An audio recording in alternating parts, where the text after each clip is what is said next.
Hello, everyone, and welcome to Pro Tour Talk with Steve Dodge. I'm Steve Dodge. Today is, what is today? Today is March 21st. It is the first Wednesday after the Waco Annual Charity Open, and what an event that was. Kudos to Ryan and Joey Draper, last year's TDs of the year. They put on a fantastic show once again. And as everybody knows, I'm sure, Jeremy Colling walks away with the win in extra holes over Nate Perkins. And on the women's side, Paige Pierce inches out Sarah Hokum in what I suspect will be one of the sport's most epic rounds of disc golf. We're going to be talking about this one for decades. Those ladies put on an amazing show. When the edited broadcast comes out, ironically, something we'll be talking about a little bit later on with the show with Addie Maxwell. When that comes out on Thursday, I highly recommend putting together 45 minutes of your day and sitting down and watching that round. It's going to be amazing. And my heart goes out to Sarah Hokum, who put everything on the line and came up a couple of inches to the right short from pushing that into extra holes. So a great battle on the women's side. Also have to call out Dixon Jowers. Dixon's done a great job on the Circle Zero show, opening up the show. Like if we go live at 4, from 4 to 4:15 is the Circle Zero show, and Dixon Jowers, he does his analysis of what he thinks is going to happen, what has happened in the past. He sings Deep in the Heart of Texas for us. That was phenomenal. If you haven't watched that yet, I think it was round 1, and he did a little Deep in the Heart of Texas song for everybody. And I'll go ahead and say that I think it was the Upshot actually used the same song. So a tip of the hat to Dixon Jowers for the song choice. I'm glad that other people are picking up on what he's putting down. And additionally, one really interesting thing, Dixon pointed out that Macbeth and Wysocki, in our last week's podcast, he pointed out that they've won some ridiculous number of the last 49 A tiers and above or something like that.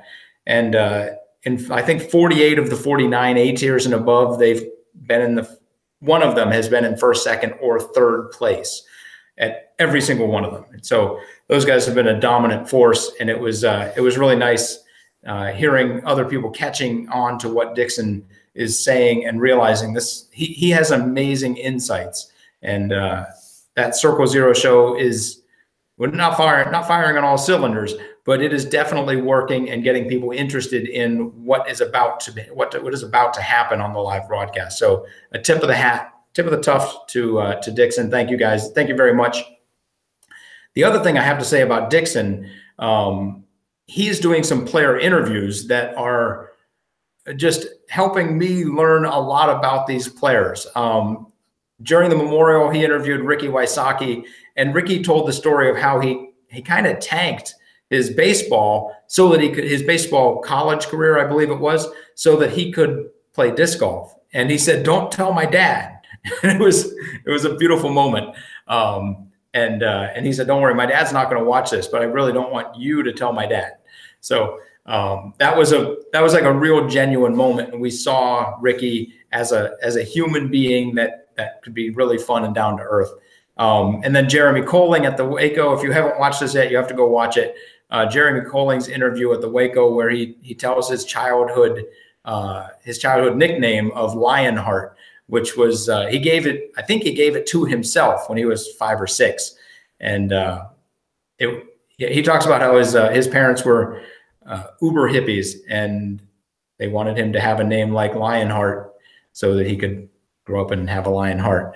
Eric Oakley thrilled us with his amazing soccer fashions and his hairdo.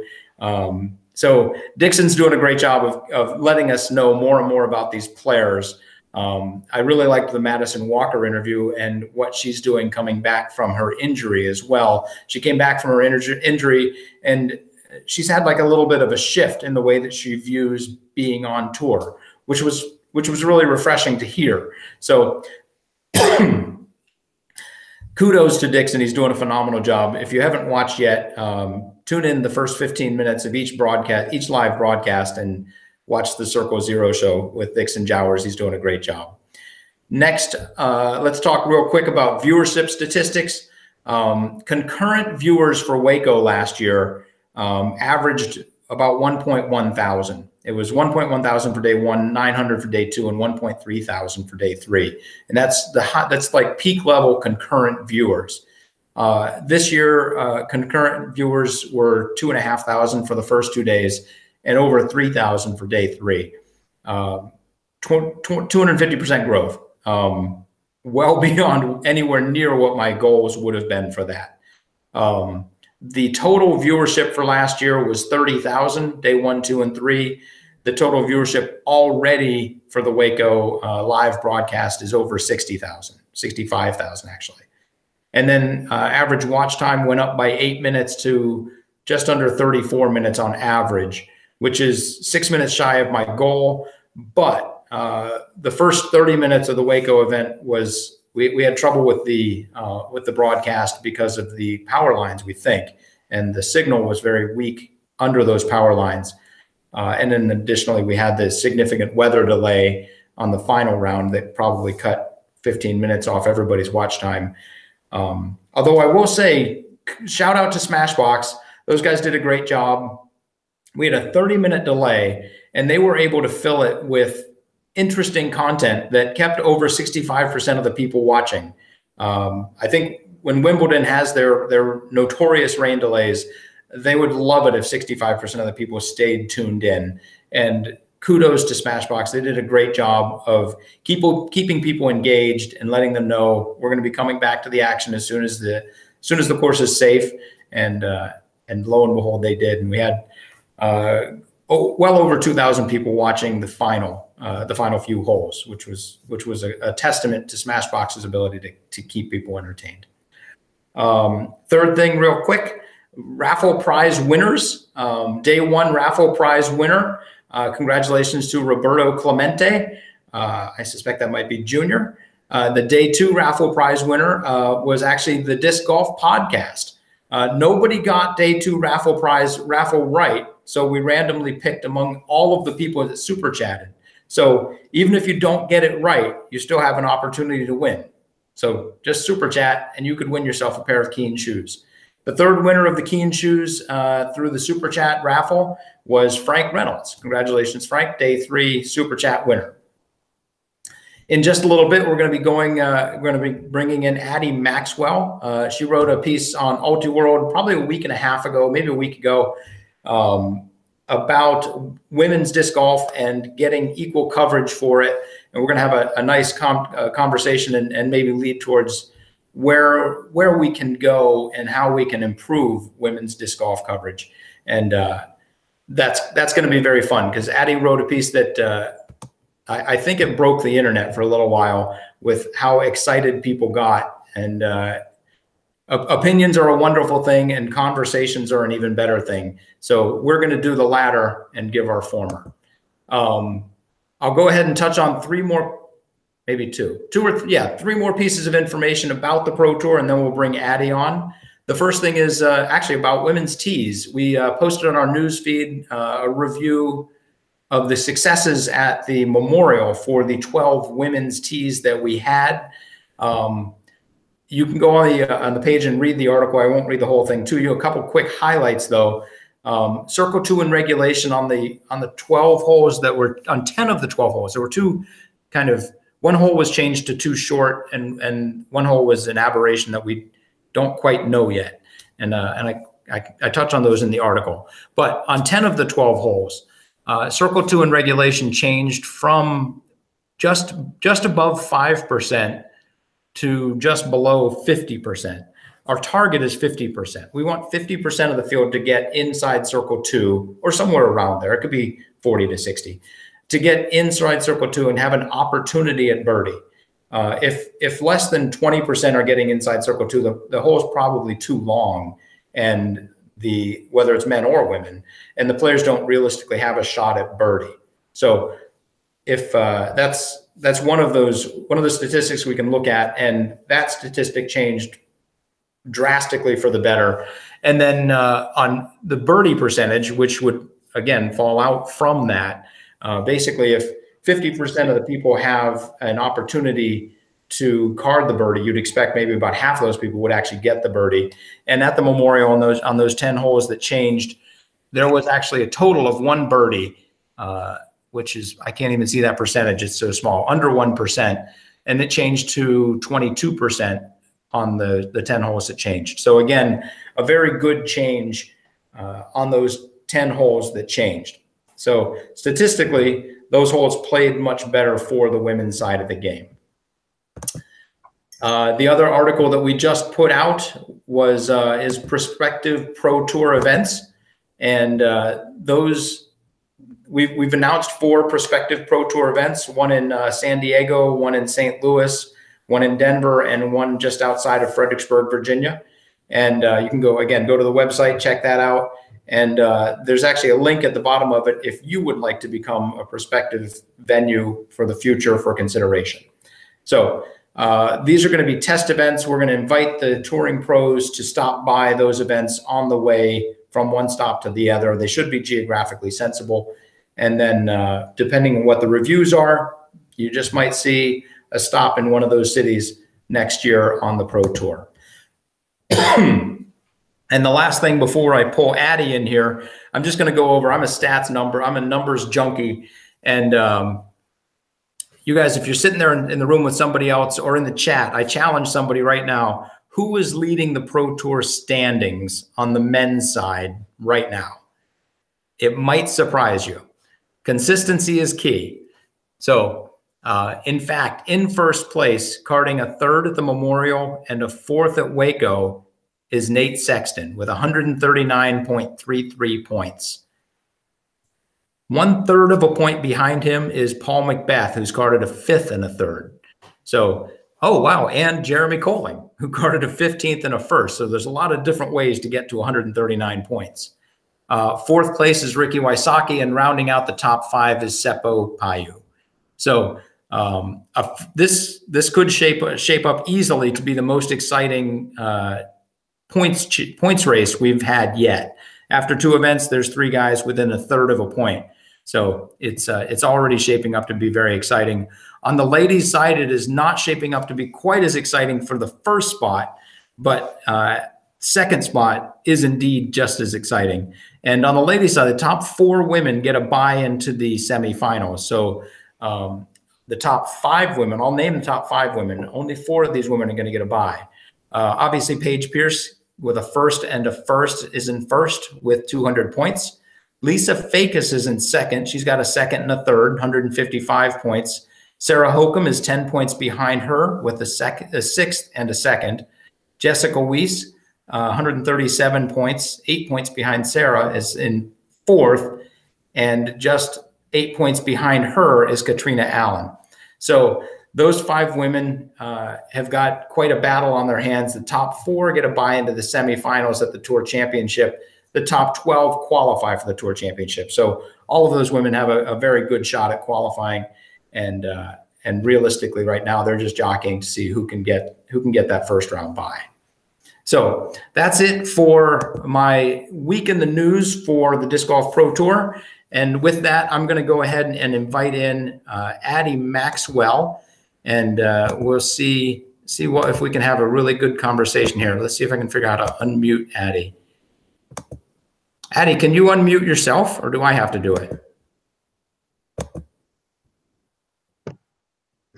There we go. Am I unmuted? You are unmuted. Hello there. Okay. Hi. Welcome to Pro Tour Talk. Hi. Thanks for having me. Absolutely, and thank you for writing such a fantastic op-ed piece in UltiWorld. You got a lot of people talking, and for that alone, I thank you. I think getting people to think about this stuff is very important. Yeah, it was definitely very overwhelming. I was not expecting such a big response, but it definitely touched a nerve with people, and I guess that's a good thing. Like, the point is that the squeaky wheel gets the oil. So if I can get people to talk, and people like you who have a really open mind to think about what more they can do for FPO and FPO coverage and growing the women's game, like, that's the point. So absolutely. So the first thing I want to touch on is why you felt compelled to write the article. I have my theories, and I'll put them out there, and then I'll let you correct them as you would probably want to do. My theory would range around the expectations level. And I know at the Vegas event, the women's coverage came out the next day.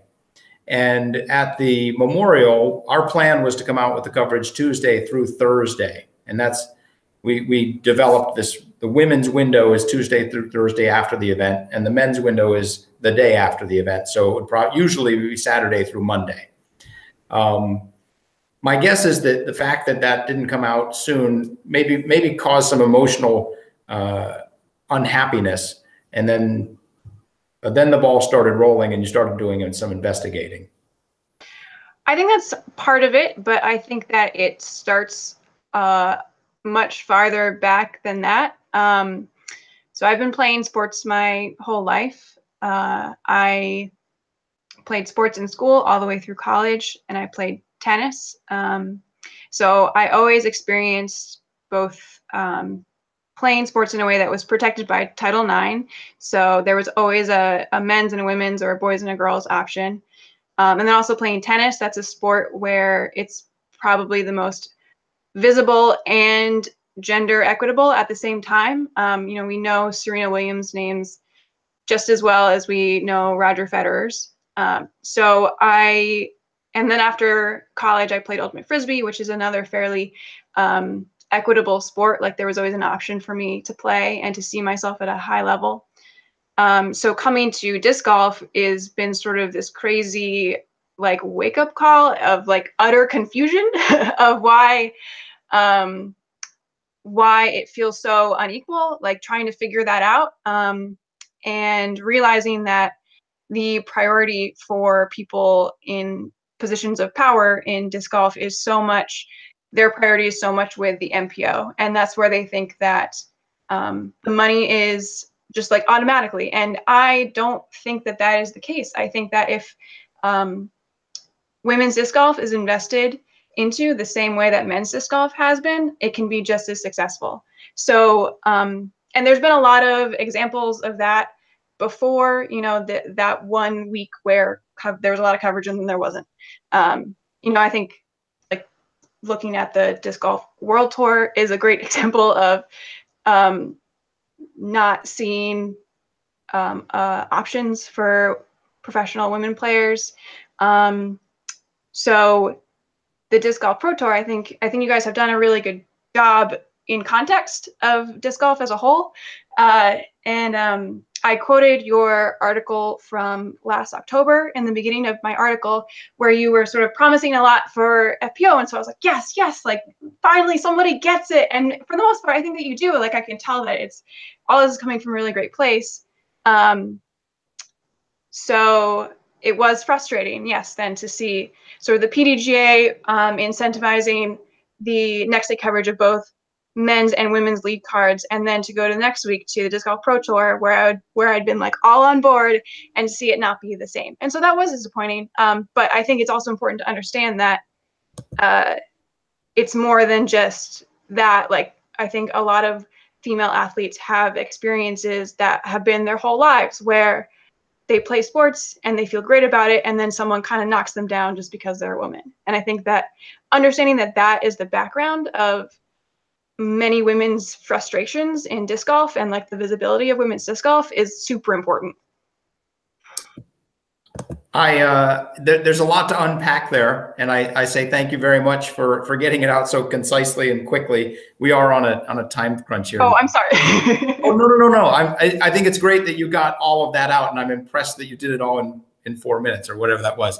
The one thing I will say is you're 100% right about tennis. The equality in tennis is phenomenal. Serena Williams is one of the world superstars. And you could probably name about, if you follow tennis, you could probably name about an equal number of premier tennis women and premier tennis men. When you get over to ultimate, it's interesting because I played ultimate for probably about 5 to 10 years, pretty competitively. Went down to nationals a couple of times with the Masters team. And they had women's, men's, and co-ed. And the co-ed division was really interesting because there are teams that have very strong women, and they'll go ahead and play more women than men, which is a testament to they're using that as a strategy, which I think is great. Yeah, I played on a mixed team when I played Club Ultimate, and yeah, loved it. Absolutely.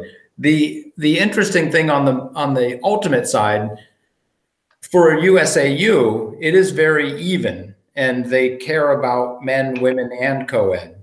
When you get into the pro side of the game with the AUDL, it's men. And I think the reason for that is because the men in general can throw farther, jump higher, run faster, just like they can in football and soccer. And so realistically, I think you can't really have women playing in an open version of that. And hopefully Ultimate will get big enough so that we can have the women's side or even a co-ed side as a professional side of the sport. I would argue that when making Pro Ultimate, it was assumed that people would rather see men because of those reasons, which I don't think is necessarily true. I think that Club Ultimate has as much or more visibility than Pro Ultimate, and they show women and mixed and men's, and people care about all of them. Do you know, and I have not done any research on this, so you can slam me right now if I get this wrong, but do you know, do they publish numbers for viewership at the club nationals, like the club men's finals and the club women's finals and the club co-ed finals? Are those numbers published? I mean, I don't know either. We're in the same boat. I think that they probably do. I know that USAU, the governing body of Ultimate, has it in their guidelines that each division has to have like equal coverage. So when they have contracts with ESPN, like that's a part of it, which I think is really cool. But I don't know actual numbers. So let's we could talk about this literally for 4 hours straight. But let's dive into the minutia of Ultimate without getting, that way I don't get defensive real quick. Let's pretend that ESPN said to USAU, we want to cover the club championship, but we just want to focus on the one that people are going to watch the most initially. If they said we only want to focus on the women and we don't want to focus on co-ed or men, would that be okay? I think that it is important to represent everyone. I think that if they were saying we want to cover women and not men, I think that there is sort of an interesting gray area there in that men's sports are way more prominent than women's. So in a way, showing only, like if they chose to only show women's Ultimate, like even though within Ultimate itself that wouldn't be equal coverage of all the divisions, in terms of sports as a whole, it would make it would be a little bit more equitable in terms of like sports coverage. I mean, as an Ultimate fan, I would like to see all the divisions played, especially as a mixed Ultimate player. Like I want to see mixed Ultimate, but I do think that there is an interesting discussion there. I agree. There is an interesting discussion there. And I posed it that way, just using sort of the Star Trek model of flipping things on their head and saying, is this okay versus the other way? Because my guess is, and I don't know, but my guess is that ESPN would probably say, for the first year, we want to cover the men only. And then in the future, if this works well, maybe we'll expand to the women. And they probably would expand to the women because USAU pushed them into it. And if they said, for the first year, we want to do the men only, we want this to grow, we want it to be profitable, we're a business venture, then in the second year, we'll go ahead and cover the women, presuming we have success. Would that be okay? I think that no matter which way you put it, like I think that sets a bad precedent. If you're saying, well, we're going to cover the men this year, and then maybe we'll cover the women. I think that sets a bad precedent of prioritizing men over women. So that's both you're prioritizing male sports fans over women sports fans, because we could make a generalization that people are going to like watching the players that look like them. Obviously there is crossover 100%, but I think that you're prioritizing male sports fans over women's. You're also prioritizing the male players over the female players. I think it sets a bad precedent. And I don't think that that is how we should look at things. So it's a really tough wicket because realistically, ESPN's going to say, and I don't have anything against ESPN. We're just using them as an example. I don't know that this is even a conversation anybody's really had, but it would be pretty easy for ESPN to say, listen, it doesn't make sense for us to cover 2 games this year. Nobody watches Ultimate yet. We need to start slow. And if you're telling us that we have to cover both the men and the women, then we're just not going to start. And it's a pretty easy, for me, it seems like a pretty easy business decision from ESPN's point of view to say, we're just not going to bother starting this. And then no Ultimate gets covered. That seems like what would be the outcome from that mandate that you have to cover men and women equally. Well, ESPN is showing, if we're using Ultimate as an example, ESPN is showing Ultimate games, and they are doing it with the pressure of USAU asking that they are equitable in how they show the divisions. So they will switch off who gets the live final on air every year. So this year it was the mixed division. Had they shown the men's final live, it was a blowout. Had they shown the women's final live, that was a blowout. Neither of those were interesting games. Because of the pressure of USAU, this year they showed the mixed final, and it was the most exciting game of Ultimate that has ever happened. And so, there are exciting stories and exciting competitions happening in more than just men's sports. And those are stories that deserve to be shown.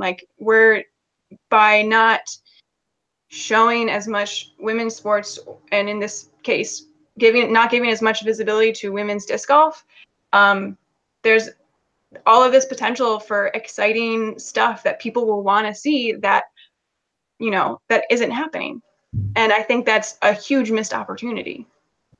So you make a fantastic argument.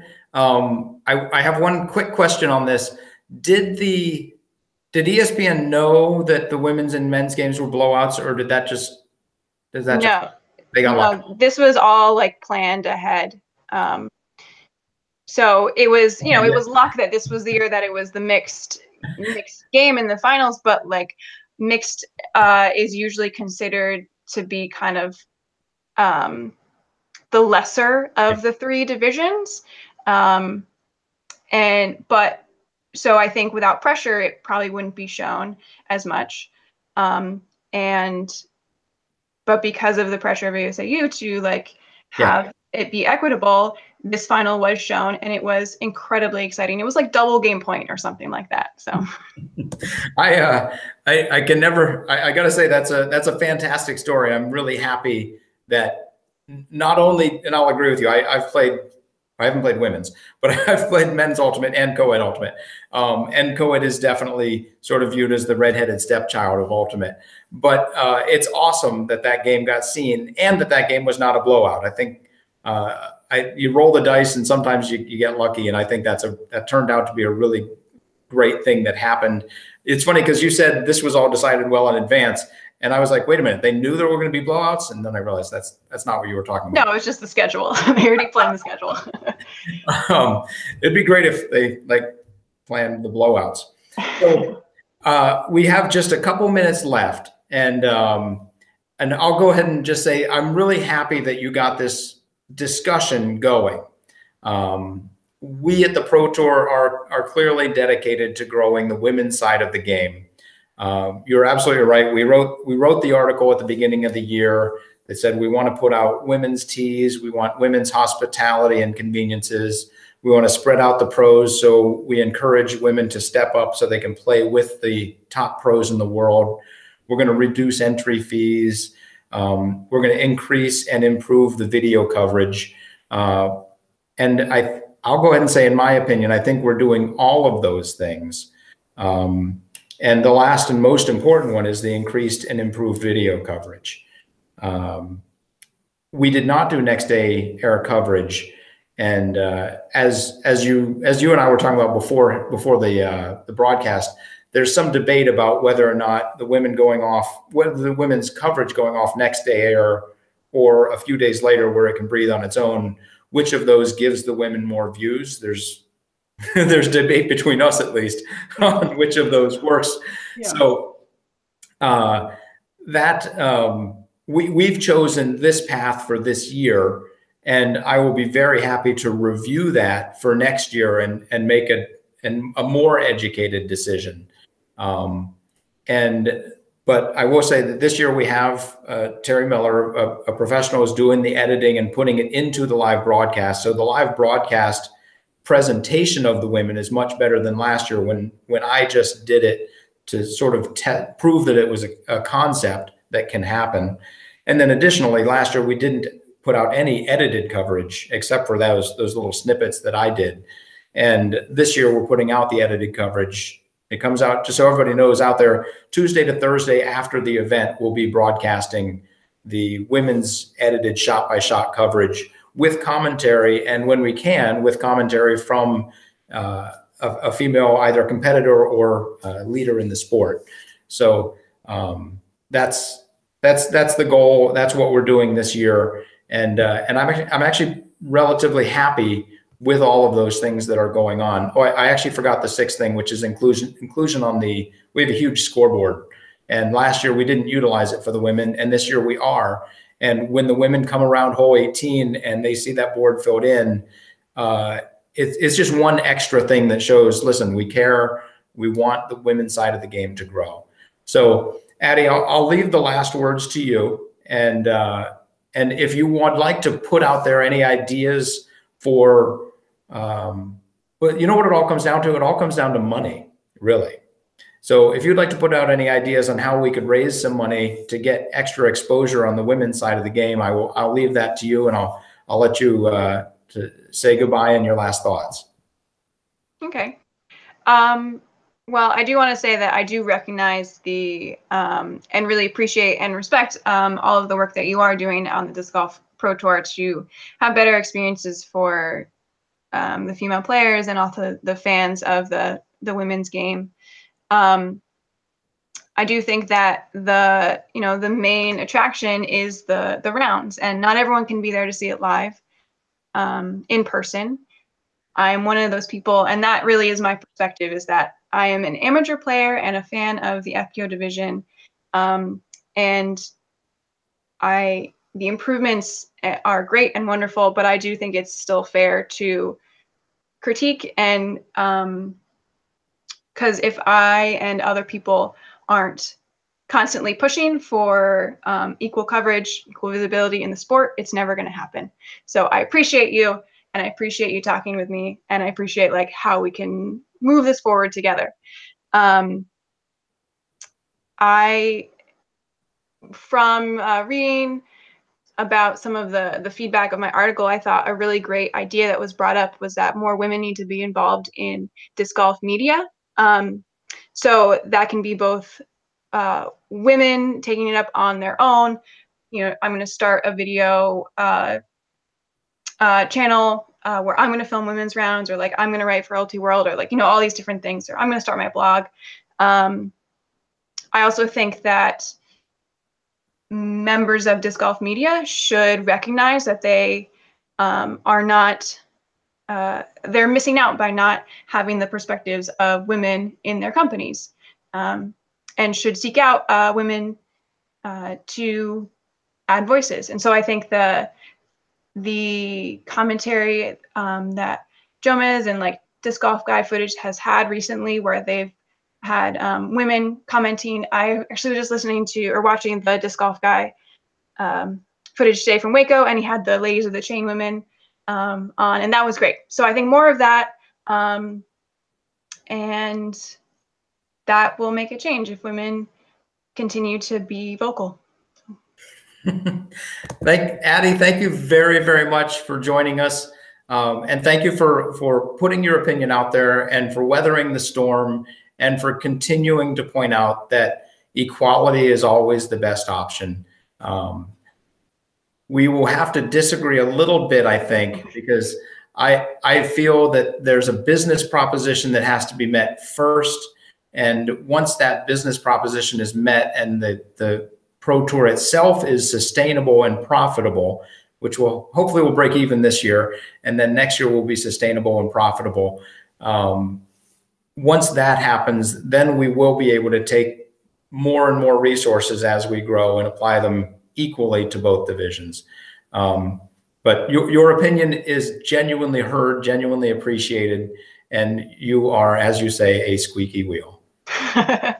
Yes, give me oil. Well, thank you so much for talking with me. Thank you, Addie. Have a great night. You too. Good night. So that was Addie Maxwell, of a writer for Ultiworld and a follower of the FPO division, and someone who, in my opinion, did a great job of putting her voice out there and came on and presented the argument very well. In many ways, I agree with her. All things being ideal, it's definitely, equality is definitely the right way to go with everything that we do. So I look forward to getting to the point where we can present the women, where financially, where we can present the women on an equal footing. And maybe we can have live coverage of the men and live coverage of the women going on concurrently on 2 separate disc golf channels. That'd be a pretty exciting place to be. And you'd have to be in the sports bar watching both screens. And I guess at that point, we'd have the junior divisions would be the edited footage in between. So with that, thank you to Addie. And we have 2 more special guests tonight. We have with us Nate Perkins, who was on the lead card at Idlewild, and then later on in his career was on the lead card at the Waco just this past weekend, and ended up pushing pushing Paul McBeth out of the way and pushing Jeremy Colling all the way to a playoff.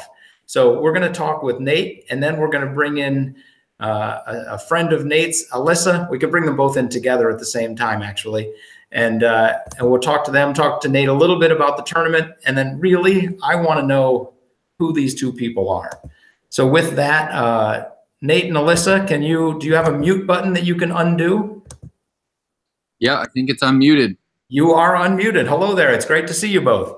Hi. Hey, Steve. Good to see you. Thanks. So Nate, I'm going to start with you, and I'm just going to say very nicely shot this past weekend. I predicted you going into the 3rd round. I predicted that you would come out ahead. And now 8:40, and the library will be closing in 20 minutes at 9 o'clock. This time, the children's circulation area is closed. All items must be brought to the main level circulation area for processing. If you're still in a group, just so you know, I'm in the library. All right. You have 5 minutes left, so don't forget to get your IDs from the reference desk upstairs. All right. Oh, wow. The library will be closing in 20 minutes at 9 o'clock. I think he just said this room closes in 5 minutes, which is great. This is going to be the most efficient podcast in history. So, but Nate, can you walk us through the woods part of that course, where you were mentally when Paul McBeth looked like he was going to run away with it, and how you stayed in the game and just kept pushing until the point where you found yourself in the lead on the final hole? Sure. Well, I never really felt like anyone was running away with much of anything. I know that Paul missed a couple holes early on, and I got one of those holes. I never was really counting the scores. Normally I do kind of know where I'm at in my head, but when you get in those moments, lead card, final round kind of moments, you kind of let all of that go. And you're just, you're competing with those 4 competitors and with yourself and with the course, and less so of like, hey, what am I going to shoot? What's my round rating going to be? Like, how much will this move me up? How much money am I going to make? Like, all those things kind of like fall away, and it's just, it's just you and the course. So I wasn't really worried about what Paul Macbeth was doing. I mean, I am still a fan of the game and I do like to watch. So it was nice to watch some of his shots, but I wasn't really worried about, okay, he just got 5 birdies in a row, I'm in trouble kind of thing. Well, that's fantastic. I did hear Jeremy Colling saying that you have been pushing yourself to become a champion of the sport. Last year, James Conrad pushed Jeremy all the way to the extra holes, as you did this year. Later on in the season, James Conrad went on to get his first Pro Tour victory. How does that feel for you? And actually, you brought it up to me last year or 2 years ago, I think at the Silver Cup, potentially. I dissed you. Yeah. And you tied Ricky Wysocki in the first day, and I put your name second. And you went up to the board and switched those places. You said, no, I earned that top spot because I got the hot I got the hot score in round 2. And you were right to do that. I make a lot of mistakes, so it's easy for you to be right in that case. But how does it feel for me to eat crow and say Nate Perkins is one of our elite players? Wow. To even be considered alongside those players is an honor, and it's very humbling. It wasn't very long ago that I was going to watch these players for the very first time. I've been in love with the game ever since I was young. My dad was taking me to go play disc golf, and it wasn't until college that I really learned that it was a organized professional sport and that there were serious athletes involved. So I went, in 2013 to watch the Texas State Disc Golf Championship, and watched Rick and Simon and Paul play in the wind. And 5 years later, I'm beating some of those names, and I feel like we're all just a big family as well. So really, it's truly amazing. These are special days indeed for the sport in general, where the players are still accessible. We're starting to make some money, and you guys can actually make a little bit of a living. Living in cars is a way to live. I mean, some of us have nice vans, some of us have cars, and some of us have RVs. But it's a really fun time in the sport because of the family aspect of it. And I'm going to use that as a segue. Sitting next to you is Alyssa Van Lannen, the Pro Tour photographer, and I think co-pilot in your van. So the question that I have for you two, hi Alyssa. The question that I have for you two is, how did you two meet? Why are you on the road together? What is going on? I'm surprised you haven't heard the story yet, honestly. I can't believe you haven't heard the story, Steve. I'm very good at playing dumb, but in fact, I haven't heard the story.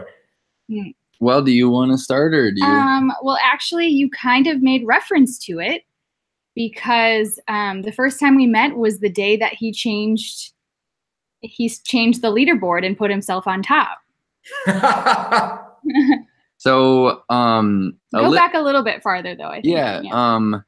I graduated high school, or I'm sorry, college. I graduated the University of Texas at Austin. I graduated college, and I left for tour with my friend Greg Barsby. I competed at Beaver State, Maple Hill, and one small event in Ohio, the Red, White, and Boom. And I miscashed at all 3 events, and I was ready to go home. I was ready to go get a big boy job. And I dropped Greg and Nico off at this tournament in Wisconsin called the Silver Cup. Just on your way back to Texas. Yeah, just dropping them off. I'm going to head back to Texas. And Greg paid my entry fee to her dad, Jim Van Lannen, the day before the tournament. I end up playing in the tournament. shooting a decent first round and a hot second round, and found myself tied for the lead at the Pro Tour tournament that I wasn't even planning on playing. And well, Alyssa is the daughter of the Silver Cup tournament director, Jim. And really, I got my first camera bought for me to take photos of his event. That's why I even like doing this, right? Wow. So amongst the woods of Rolling Ridge, I see this beautiful girl holding a camera around her neck, taking photos, and I was immediately enamored with this girl. And when the round was over, she came up to talk to me right outside of the He was Rolling standing Ridge by tent. himself, looking awkward and looked like he needed someone to talk to him. So that's my side of the story. But I did come up and talk to him. That part is true. And yeah, I guess the rest is history. Yeah.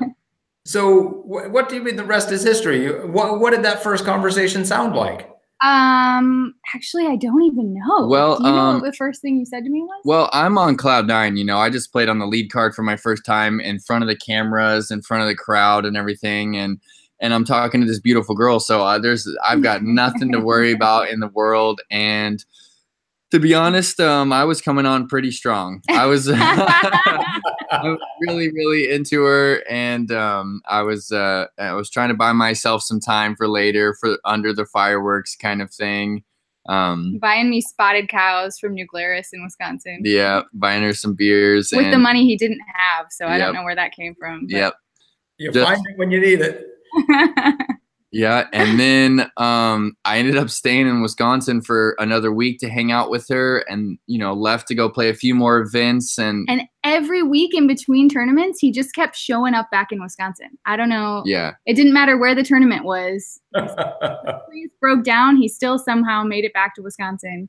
So actually, I won a relatively big beat here the week after I met Alyssa, and all it took was just a little inspiration from her and her believing in me and telling me that I could fulfill this dream that I had, and that I didn't need to give up and go get a job that I didn't want. So it was really meeting her and just her, the energy and the love and the life that she has flowing through her that has brought me all of this confidence and ambition, really. That is an absolutely phenomenal story. I'm very glad I asked, and I'm very glad you guys shared it. And Nate, congratulations on landing yourself a beautiful woman, and on landing yourself the start to what we all hope is a fantastic career. Nate, do you want to tell me one funny story about Alyssa that you have learned over the last couple of years? Well, there's lots of really good ones, because this girl wakes up in the morning with, I don't even know how she gets the energy, but she wakes up ready to go, and she's telling me all kinds of stories about the countries she's visited, the places she's been, the people that she's met along the way, her childhood stories. There's so many great ones. One that really sticks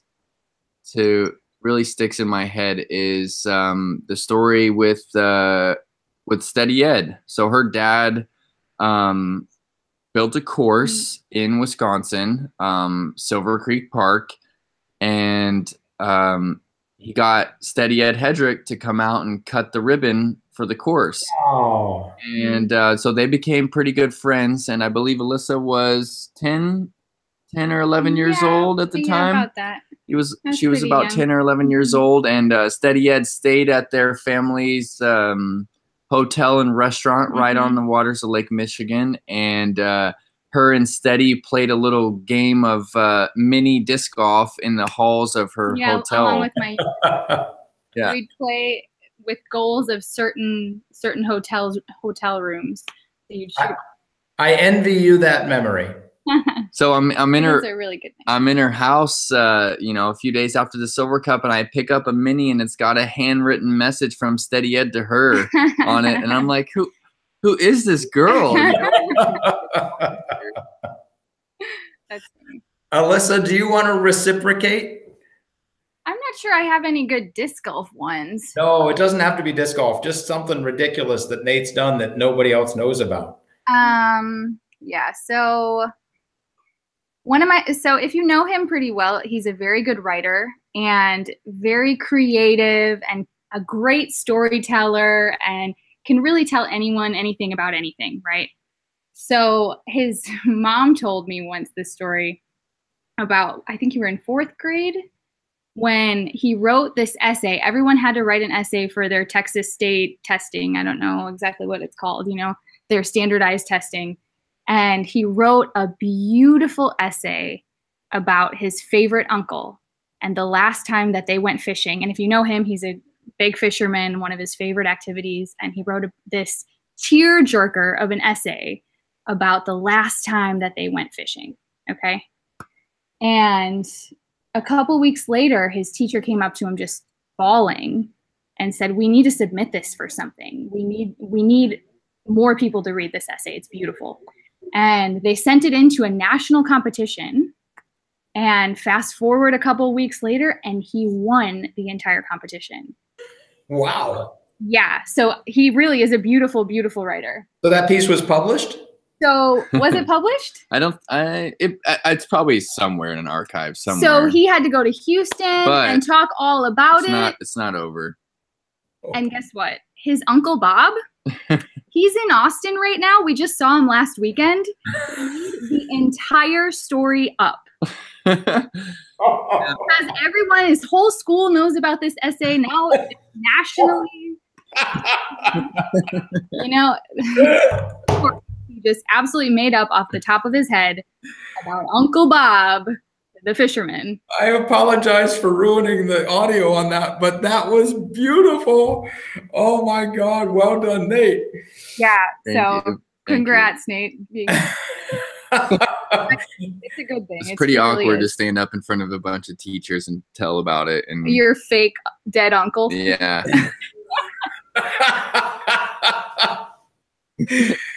Fictional Uncle Bob. Yep. Wait, but is the uncle's real? Killed him off. Yeah. Yeah, he's a musician. Okay. We just hung out with him a little bit.